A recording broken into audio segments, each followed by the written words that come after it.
नमस्ते। स्वास्थ्य की श्रृंखला में आप सभी दर्शकों का, सभी योग साधकों का हार्दिक स्वागत, अभिनंदन है।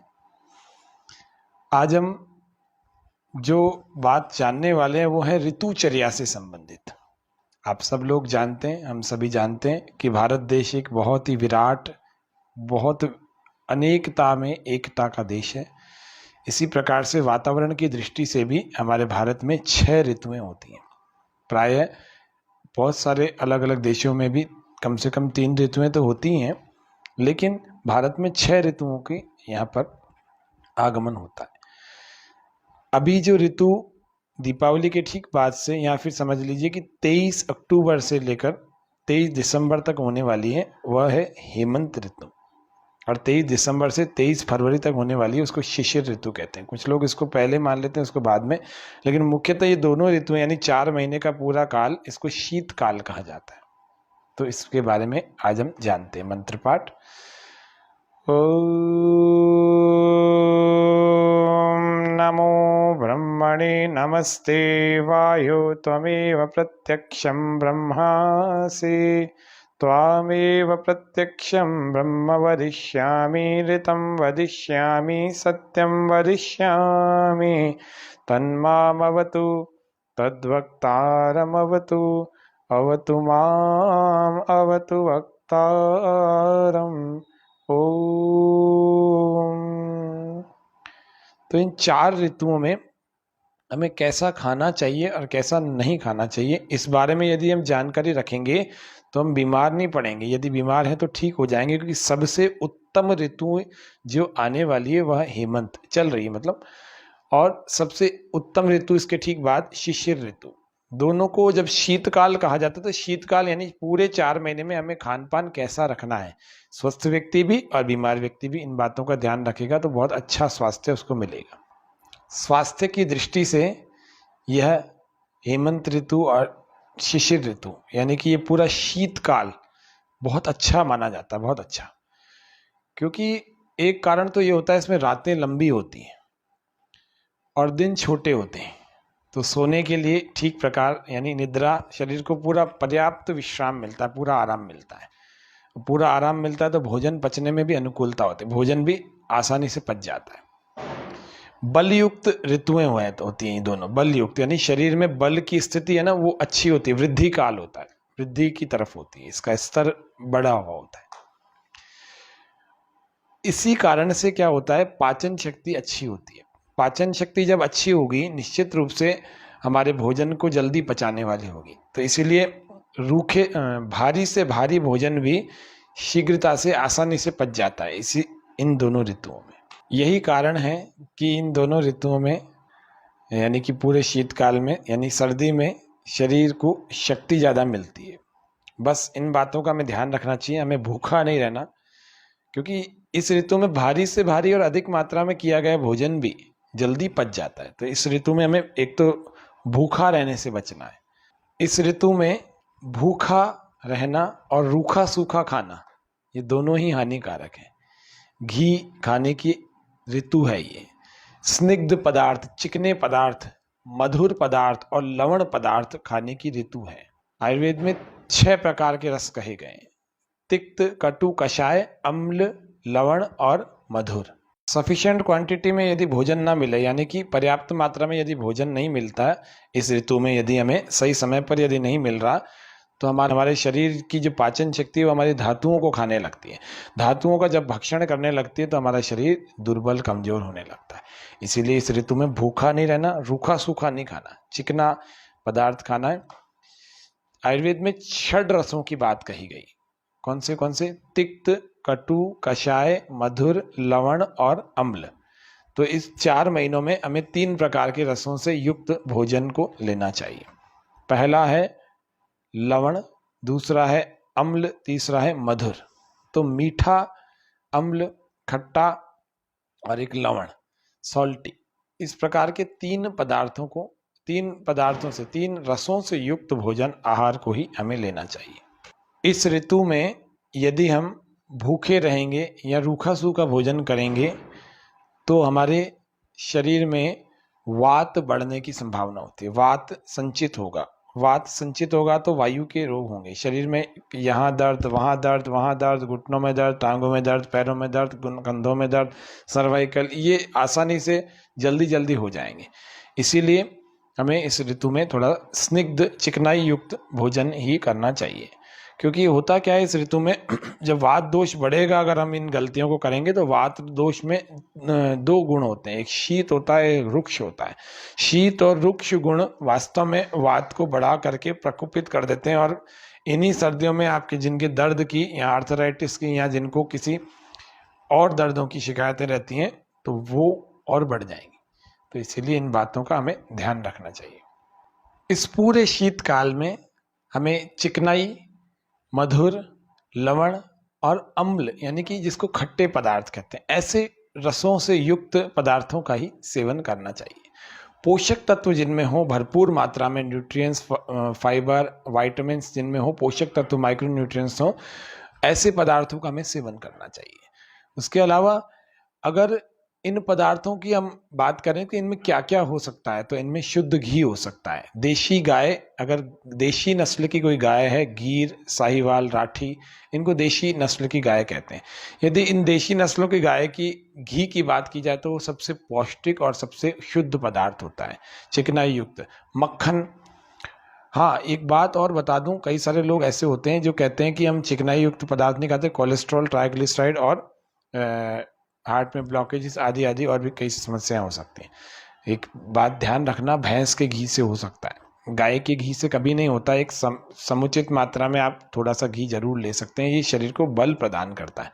सर्दियों में लोगे, अगर इन 4 महीनों में आपने, इस शीतकाल में आपने यदि अपने शरीर को पौष्टिक पदार्थ दिए, चिकनाई युक्त पदार्थ दिए, तो बाकी के ऋतुओं के लिए आपका शरीर तैयार हो जाएगा। बाकी कितनी ऋतु बची, कितने महीने बचे? 8 महीने बचे, 4 महीने ये 8 महीने, बाकी के 8 महीने के लिए आपका शरीर बिल्कुल तैयार हो जाएगा। इसीलिए आपको इन ऋतुओं में आहार में, विहार में बहुत अच्छे प्रकार से ध्यान रखना चाहिए।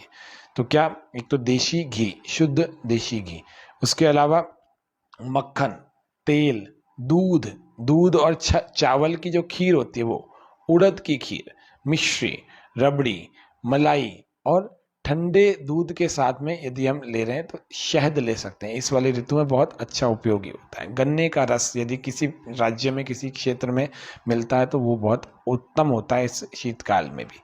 गन्ने का रस, दलिया, हलवा, आंवले और सेव का जो मुरब्बा होता है उसकी बात करें, पिट्ठी, और मेवों से जो पदार्थ होते हैं, जो सूखे मेवों से पदार्थ बने हुए होते हैं, उन पदार्थों की यहाँ बात की जा रही है।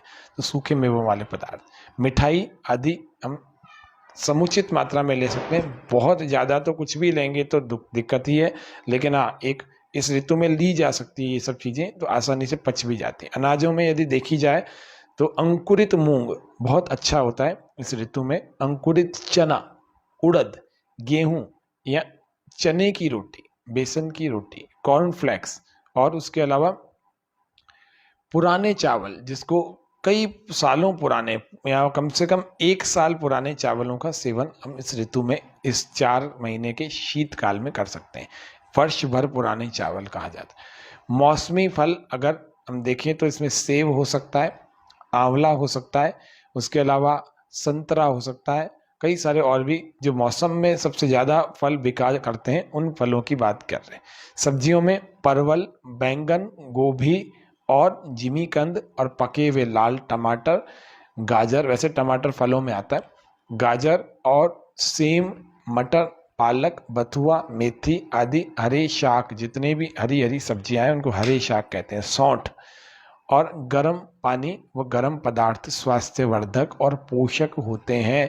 इस ऋतु में हम रात्रि को दूध पिएं तो बहुत अच्छी बात, उसमें सौंठ डाल के पिएं तो बहुत अच्छी बात, और देशी सौंठ अगर मिल जाए उसको चूर्ण करके यदि हम पानी के साथ, गुनगुने पानी के साथ थोड़ा सा ले लें, 1-1.5 ग्राम 2 ग्राम तक, तो जोड़ों के दर्द और पसलियों में दर्द और साइटिका पेन आदि आदि सब में विशेष लाभ होगा। इसलिए आपको देशी सौंठ को चूर्ण करके उसको आपको जल के साथ लेना चाहिए, गुनगुने पानी के साथ लेना चाहिए।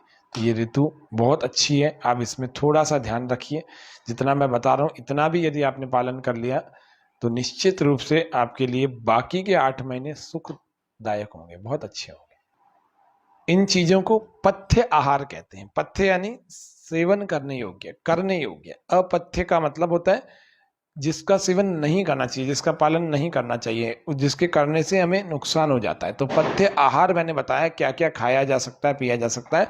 और पथ्य विहार के बारे में अभी हम चर्चा कर रहे हैं। पथ्य आहार के साथ साथ हमें पथ्य विहार, जिसको हम रहन सहन करते कहते हैं, इसको विहार कहा जाता है आयुर्वेद की, संस्कृत की भाषा में। तो पथ्य विहार यानी कि रहन सहन को भी यदि हम ठीक रखेंगे तो ही स्वस्थ रह पाएंगे। सबसे पहले हमें मन को प्रसन्न रखना चाहिए, चिंता रहित जीना चाहिए। चिंता रहित जो भी काम हो रहा है ठीक है, आप प्रयास कर सकते हैं उसको ठीक करने का, लेकिन आप उसके ऊपर कंट्रोल नहीं है आपका, तो उसको स्वीकार करें। ज्यादा परेशान होने की, तनाव लेने की आवश्यकता नहीं। तो चिंता मुक्त होकर के जिए और मन को प्रसन्न रख करके जिएंगे तो ज्यादा अच्छे ढंग से हमारा जीवन चल पाएगा। प्रातःकाल सूर्योदय से पहले उठ करके उषः पान, सुबह सुबह उठ करके सबसे पहले पानी पीने का काम करना चाहिए। शौच जाएं उसके बाद, और फिर स्नान आदि करके शुद्ध वायु का सेवन करें। छत पर चले जाएं, आसपास में गार्डन आदि आदि जो भी आपके अनुकूल स्थान है वहां पर वायु सेवन करें, शुद्ध वायु का सेवन करें। और उसके लिए भ्रमण मतलब जॉगिंग करें, टहलें। उसके बाद योगासन, प्राणायाम आदि का अभ्यास नियमित रूप से आपको करना ही चाहिए यदि आपको स्वस्थ रहना है। वर्ष भर करना चाहिए, इस ऋतु की ही बात नहीं है, वर्ष भर करें। अपनी शक्ति के अनुसार आप तेज तेज चलें। सुबह सुबह ताजी ताजी हवा में आप, जैसे सर्दी लगती है थोड़ा सा ऊनी कपड़े आदि पहन गए और तेज चाल में आपको चलना है। इससे आपकी क्षमता बढ़ेगी, स्ट्रेंथ बढ़ेगी, ताकत आएगी। लौट करके वापस आए तो थोड़ा व्यायाम करें, थोड़ा योगासन करें। ये पूरी दिनचर्या के हिसाब से बता रहा हूँ। सुबह थोड़ा चलने जाएं, घूमने जाएं और उसके बाद वापस आए तो थोड़ा सा योगासन, प्राणायाम आदि या फिर कुछ व्यायाम, कुछ एक्सरसाइज यदि आप करते हैं तो उसको करना चाहिए, करना ही चाहिए। किसी एक योग्य प्रशिक्षक के देखरेख में करें। जबरदस्ती कोई भी एक्सरसाइज इंटरनेट से इधर उधर से निकाल करके आप शुरू कर देंगे तो हो सकता है वो हानि भी कर जाए, क्योंकि शरीर की स्थिति, अवस्था, आयु और उसकी मात्रा ये हमें पता होनी चाहिए कि हमें कौन सी चीज करनी है, कौन सी चीज नहीं करनी। ये एक अच्छा योग शिक्षक या फिर कोई ऐसा विशेषज्ञ ही आपको बता सकता है। तो आपके शरीर के हिसाब से, आपके बल के हिसाब से, आपकी आयु के हिसाब से क्या आवश्यक है वो किसी की देखरेख में अवश्य करें। आपको इस बात का ध्यान रखना चाहिए। इस ऋतु में व्यायाम का विशेष रूप से लाभ होता है, बहुत लाभ होता है, क्योंकि यह ऋतु ही व्यायाम के अनुकूल बनी हुई है। इससे शरीर बलवान तो बनेगा, सुडौल भी हो जाएगा, सौष्ठव मिलेगा। शरीर के सारे अंग प्रत्यंग अपने अपनी जगह पर इतने सुडौल, कसे हुए और बलयुक्त हो जाएंगे कि इसको कहते हैं सुडौल होना। सौष्ठव, शरीर सौष्ठव प्राप्त होता है और खाया पिया बिल्कुल ठीक प्रकार से पच भी जाता है। उसके अलावा तेल की मालिश हमें इस ऋतु में करनी चाहिए। मैं सबको, अपने जितने भी विद्यार्थी नियमित रूप से योग करते हैं उन सबको भी मैं सबको निवेदन करता हूँ, सुझाव देता हूँ, सलाह देता हूँ कि तेल की मालिश इस ऋतु में जरूर किया करो। वजन बढ़ाने के इच्छुक लोग भी और वजन घटाने के इच्छुक लोग भी, ये दोनों ही लोगों पर काम करके बिल्कुल बॉडी को बैलेंस में ले आता है। तेल साइंटिफिकली बहुत अच्छा काम करता है मांसपेशियों पर, त्वचा पर, मेटाबॉलिज्म पर। इसलिए अभ्यंग यानी कि तेल मालिश जरूर करनी चाहिए हृदय की ओर। तेल मालिश का एक दिन अलग से कार्यक्रम बनाएंगे, उसमें आपको बताएंगे विशेष रूप से। वरना अभी फिलहाल तो थोड़ा सा इस तरफ, यदि आपको हाई बीपी है तो ऊपर से नीचे, और यदि आपको कोई ब्लड प्रेशर की समस्या नहीं है तो नीचे से ऊपर, ऐसे हृदय भाग की तरफ ऐसे चलते हुए, ऊपर की तरफ चलते हुए आपको मसाज करनी चाहिए इस तरह से। तो ये सबसे पहले आप कौन से तेल से मसाज करें, तो वो है जैतून का तेल। 5 से 7 दिन आप जैतून के तेल से करें, फिर शरीर धीरे धीरे अभ्यासी हो जाएगा। फिर आप तिल का तेल अथवा दूसरा कोई अच्छा उत्तम कोई तेल ले सकते हैं, तो तिल का तेल अच्छा होता है। उसके अतिरिक्त आपको उबटन लगानी चाहिए, हल्दी की उबटन, मसूर की दाल उसमें डाल सकते हैं, कपूर डाल सकते हैं, और भी बहुत सारी चीज़ें होती है। नहीं तो कम से कम हल्दी का उबटन जरूर लगाएं। चंदन भी डाल सकते हैं, हल्दी का उबटन। इस ऋतु में सिर पर तेल जरूर लगाएं। सिर पर यदि तेल लगाएंगे तो सिर बलयुक्त होगा, याददाश्त आपकी अच्छी हो जाएगी, बालों की जड़ें मजबूत हो जाएंगी। बालों की जड़ें, बाल जड़ना आजकल बहुत बड़ी समस्या हो गई है रोगी लोगों के लिए, जिनका पेट खराब है, थायराइड है, तमाम रोगों की जितनी भी कॉम्प्लिकेशंस हैं, आफ्टर इफेक्ट्स हैं, उन सबको झेलने के लिए सबसे पहले व्यक्ति के बाल जड़ते हैं। उनको झेलना मत, उनके लिए आपको सही खान पान सही रहन सहन, आहार विहार को थोड़ा सा ध्यान रखना। बहुत बड़े काम नहीं है ये आसान है। थोड़ा सा ध्यान से आप सुनेंगे देखेंगे तो आसानी से हो जाएंगे। 5-7 दिन थोड़ा कष्ट होता है, लेकिन फिर हो जाते हैं, आसानी से हो जाते हैं। फिर उसके अलावा सरसों के तेल की यदि हम मालिश करें 5-7 दिन के बाद, जैसे आपका जैतून के तेल में शरीर ढल जाए, अच्छा हो जाए, तो सरसों की तेल की यदि मालिश करेंगे, त्वचा इसमें से सुंदर बनती है, बहुत अच्छी बनती है, निरोग बनती है, त्वचा को बल मिलता है। सरसों का तेल सिर के लिए भी बहुत अच्छा है, लेकिन त्वचा के लिए भी बहुत अच्छा है। चेहरे को छोड़ करके सरसों का तेल आप पूरे शरीर पर लगा सकते हैं। अच्छा हो, घानी का हो, शुद्ध हो। सरसों की झांस आप कैसे पहचान होती है, यहाँ लाते हैं ना, बहुत तेज जलन सी होने लगती है, आंखों के पास लाते हैं जलन होने लगती है। केवल तेल को शीशी में भरा हुआ ही आप यूं पास में लाओगे तो जलन होने लगेगी, छींक आने लगेगी। उसको सरसों का, शुद्ध सरसों के तेल की पहचान यही होती है। उसके अलावा यदि किसी को फोड़े, फुंसियाँ, स्किन की एलर्जी है, तो इस ऋतु में तेल की मालिश करने से और स्किन की एलर्जी वो सारी दूर हो जाती है। फोड़े, फुंसियाँ और स्किन की एलर्जी जितनी भी है। यदि तेल में आप कपूर डाल करके उससे मालिश करेंगे तो गठिया में और जोड़ों के दर्द में विशेष लाभ प्राप्त होता है इस ऋतु में। ये ध्यान रखना, इस ऋतु मतलब हेमंत में और शिशिर में, इस पूरे शीतकाल में, पूरे सर्दी के काल में। सामान्य रूप से लोग कह देते हैं कि सर्दी की ऋतु है, सर्दी की ऋतु नहीं होती, सर्दी का काल होता है, शीतकाल जिसको कहते हैं। व्यायाम करने के बाद या योगासन आदि करने के बाद उबटन लगाना चाहिए, उपटन करना चाहिए। हाँ, व्यायाम को तेल की मालिश के बाद भी कर सकते हैं, वो बहुत अच्छा भी रहता है। लेकिन कुछ लोग पसीने के कारण से होता है, कुछ लोग ज़्यादा कर लेते हैं तो पसीना आने लगता है। सर्दी की ऋतु में बहुत पसीना कम आएगा, इसीलिए तेल मालिश के बाद आप व्यायाम को कर सकते हैं। इस मौसम में ठंड लगने से जुकाम, बुखार और निमोनिया आदि होने की पूरी संभावना रहती है, इसीलिए आपको त्वचा रूखी भी हो जाती है। त्वचा रूखी होने से शीतल वात यानी कि ठंडी हवा जिसको कहते हैं, उस ठंडी हवा में जो व्यक्ति घूमता है या ठंडी हवा में ज़्यादा रहता है, इसीलिए मैं कहता हूँ सबको अपनी नाक में ज़रूर तेल लगाया करो, ताकि ये ठंडी हवा अंदर जा कर के आपको बीमार नहीं करेगी। ठंडी हवा से खांसी, सांस की बीमारी, गठिया, जोड़ों में दर्द, जोड़ों का दर्द और खुजली आदि, ये सब जितनी समस्याएं ये होने लगेगी। इसलिए तेल की मालिश से अपने शरीर को तर बना के रखो, और उसके अलावा नाक में भी तेल लगाओ, कान में भी थोड़ा तेल लगाओ। इस तरह से आपको तेल ही ये बहुत अच्छा साथ देगा इस पूरे शीतकाल में। इतना आपको ध्यान रखना चाहिए। इसीलिए आपको ठंडी हवा से एक तो बचना चाहिए। जितने ताप वाले स्थान हैं, जितने भी बहुत गर्मी वाले प्रदान करने वाले, गर्मी प्रदान करने वाले, शीतल वात है ना, तो गर्मी प्रदान करने वाले स्थानों में रहना चाहिए, वो उसी स्थानों में सोना चाहिए, वो ज़्यादा अच्छा रहता है। गर्मी प्रदान करने वाले स्थान शीतलता में, सर्दी में बचा के रखते हैं, शरीर की स्थिति को अच्छा बना के रखते हैं। ये थोड़ा भारी कपड़े, गर्म कपड़े और कंबल, रजाई, सूती और ऊनी वस्त्रों को हमें पहनना चाहिए। ये रहन सहन में विशेष बातें हैं। बिस्तर वो वाहन आदि अच्छी तरह से ढके हुए होने चाहिए, बिस्तरों को भी और वाहनों को भी। वाहन भी रखे रात भर में ओस कोहरे से बिल्कुल ऐसे ठंडे हो जाते हैं, सुबह बैठते ही बहुत ठंड हमारे शरीर में इसकी ट्रांसफ़र होने लगती है। तो वाहनों को भी आपको ढक के रखना चाहिए, बिस्तरों को भी ढक के रखना चाहिए, क्योंकि बिस्तर भी वातावरण की ठंडक से प्रभावित नहीं होने चाहिए। अग्नि को सेकना चाहिए और धूप को सेकना चाहिए। धूप में बैठने की थोड़ी देर विटामिन डी लिया करो। मैं तो कहता हूँ गर्मी में भी लेना चाहिए, लेकिन अभी सर्दी का काल प्रारंभ हो गया तो आपको धूप सेकना चाहिए, अग्नि को सेकना चाहिए। धूप जो है पीठ की ऊपर से सेवन करनी चाहिए। अग्नि हमेशा सामने से सेवन की जाती है, सूर्य का सेवन पीछे से और अग्नि का सेवन आगे से हमेशा करनी चाहिए। सिर पर जड़ों में, बालों की जड़ों में ज़्यादा धूप नहीं लगने देनी चाहिए, इसका भी हमें विशेष ध्यान रखना चाहिए।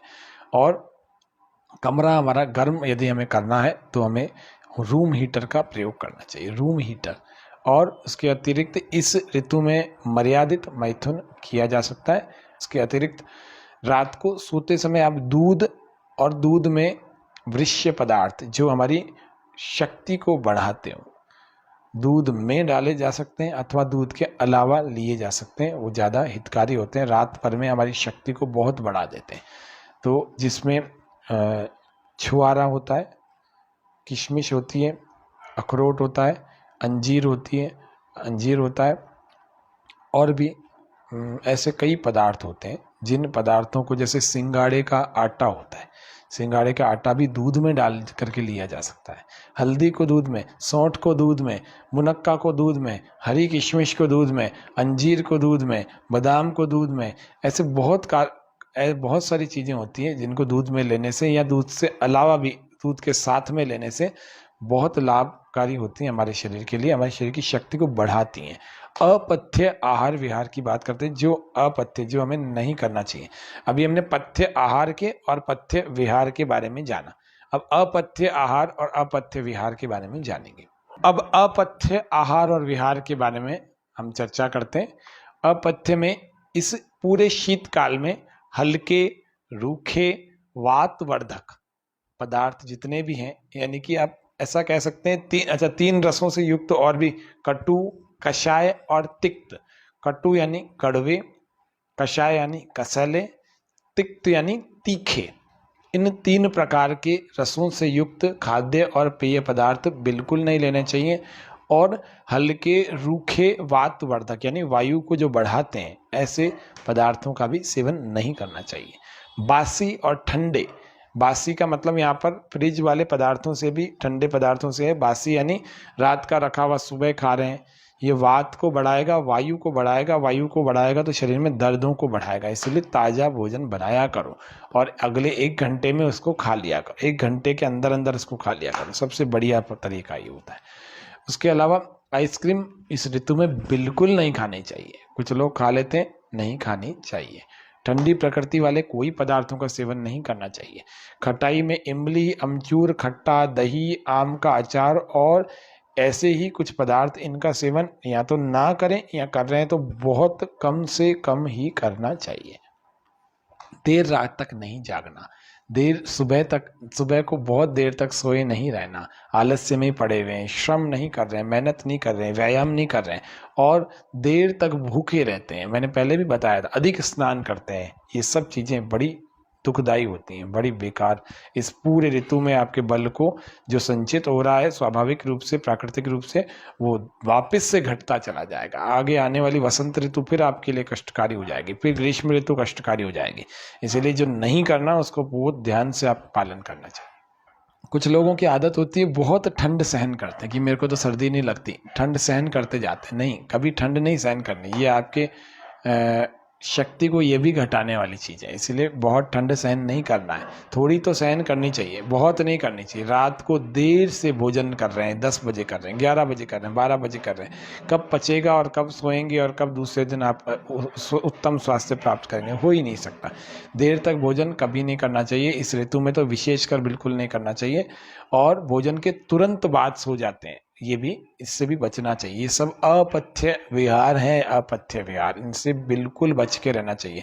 जो लोग हरड़ का सेवन रसायन के रूप में करते हैं, उन सबको हेमंत ऋतु में आधा चम्मच हरड़ का सेवन, सौंठ के चूर्ण यानी कि आधा चम्मच सौंठ का, यानी आधा चम्मच हरड़ का चूर्ण और आधा चम्मच सौंठ का चूर्ण। रसायन का मतलब होता है जो स्वस्थ व्यक्ति को स्वस्थ बनाए रखे, जो स्वस्थ व्यक्ति को और उत्तम, बलवान, अच्छा स्वास्थ्य, निरोगता, आरोग्यता प्रदान करे, उसको कहते हैं रसायन का सेवन करना।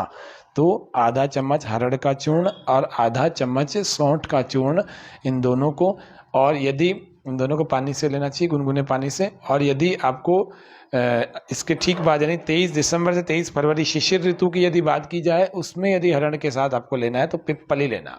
हेमंत में सौंठ लेनी चाहिए, और अगर शरद की बात की जाए, शिशिर की बात की जाए 23 दिसंबर 23 फरवरी, तो आपको हरण के साथ में पिप्पली, जिसको पीपल भी कहते हैं कुछ लोग, तो इस पीपल के चूर्ण के साथ में आपको आधा आधा चम्मच दोनों का इस तरह से ताजे पानी से या गुनगुने पानी से इसका सेवन करना चाहिए। ये रसायन के रूप में आपके लिए बहुत आवश्यक चीज़ें हैं। इस प्रकार से यदि आप रसायन का भी सेवन करेंगे तो आप ज़्यादा स्वस्थ रहेंगे, शुद्ध, पवित्र, और पूरे 4 महीनों में अपनी शरीर की शक्ति को बढ़ा देंगे।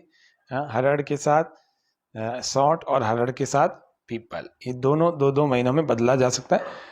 आप 4 महीने इसको करिए, निश्चित रूप से आप पूरे वर्ष भर बाकी के 8 महीने स्वस्थ बने रहेंगे, पेट भी साफ रहेगा, शरीर के अंदर शक्तियां भी बढ़ेंगी, निश्चित रूप से बढ़ेंगी। दोनों ऋतु में अंतर क्या है, हेमंत ऋतु और शिशिर ऋतु हैं तो दोनों शीतकाल की, इनमें अंतर क्या है, थोड़ा सा इनको जान लेते हैं।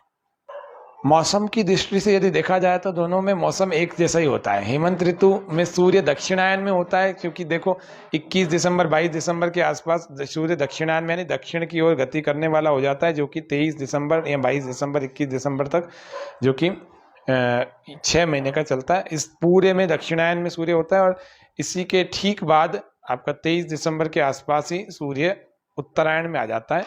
और एक तो पहला अंतर तो इन दोनों में ये हो गया कि सूर्य दक्षिणायन में हेमंत में है और शिशिर ऋतु में सूर्य उत्तरायण में, पहला अंतर तो ये हो गया। अब इनके कारण से कुछ अंतर भी आता है, कुछ जो औषधियां हैं, जो वनस्पतियां हैं, उनमें आहार द्रव्यों में इनमें क्या है, स्निग्धता होती है। स्निग्धता मतलब चिकनाई आती है, मधुर रस और पौष्टिकता प्रदान की जाती है प्रकृति के द्वारा इन समस्त पदार्थों में, तो इनका अंतर होता है। निश्चित रूप से दोनों ही ऋतुएं अपने आप में बहुत बढ़िया है।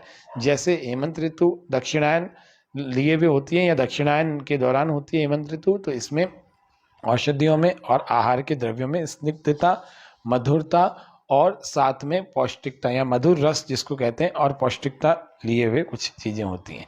इस ऋतु में शरीर में दोषों का संचय अल्प मात्रा में होता है। जो वात, पित्त और कफ ये त्रिदोष हैं, इनका संचित होने की गति कम होती है, कम मात्रा में ये संचित होते हैं, क्योंकि संचय, प्रकोप और सम होना, ये 3 प्रकार की स्थितियां आयुर्वेद में बताई गई हैं। संचय यानी इकट्ठा होना, प्रकोप यानी बिगड़ जाना, उसका दुख देना हमें, रोग पैदा करना, और सम यानी बिल्कुल स्वस्थ व्यक्ति की स्थिति होना।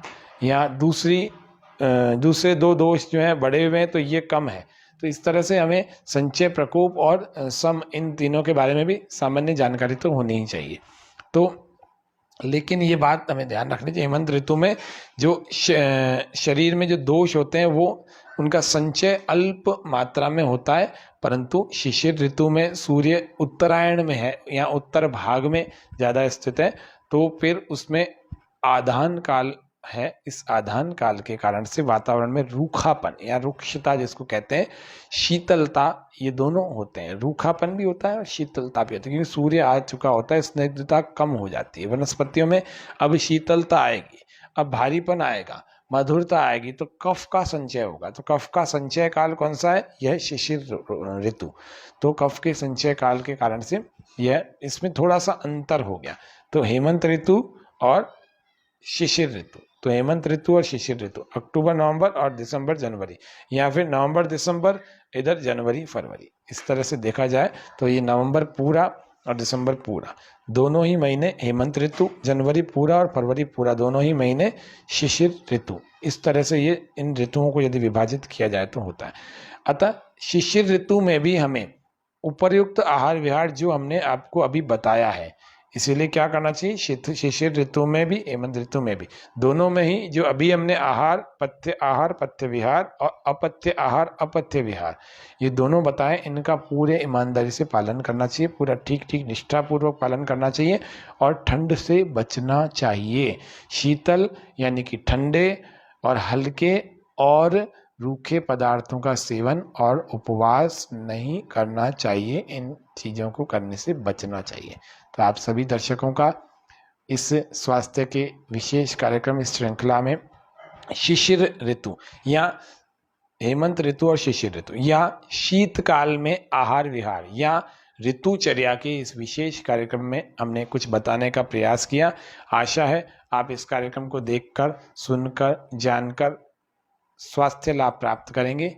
इन्हीं आशाओं के साथ कि आप पूरे शीतकाल में अपने शरीर को वृद्धि, बलवान, आरोग्यवान बनाने का पूरा प्रयास करें और आगे फिर ऋतुचर्या के कार्यक्रम में फिर मिलेंगे। तब तक के लिए नमस्ते, जय हिंद, जय भारत।